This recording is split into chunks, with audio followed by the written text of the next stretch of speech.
Well, kami na dyan sana bigyan beta. So, ang ibibidyo ko ano, yung akong tanig na sibuyas, guys. Yan. Sana ano ako ano, anim na sako na lang, guys. Isang sako na lang, maliliit. Alam na sako, guys.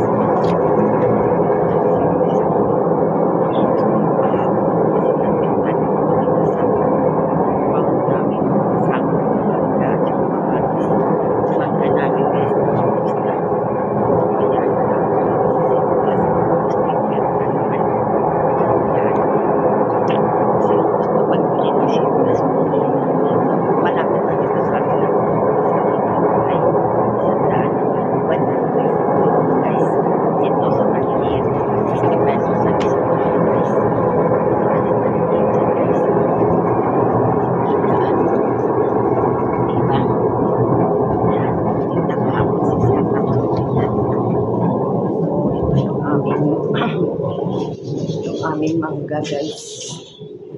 So ayan yan, ganito kalalaki ang mangga namin, guys. So diba, matamis, sobrang tamis, guys. Halos hindi ko mabitawan ang balat ng mangga. So ito yung bell paper namin. Hindi ko alam kung maanghang ito o hindi. Tanim din namin ito sa Pangasinan. So ito yung kamatis namin, ito na lang ang natira. Tingnan mo, para mga bulok naman, diba? So, sobrang hinog, guys. Ayun na lang ang tira ng kamatis ko. So, naubos dito pa lang sa compound namin.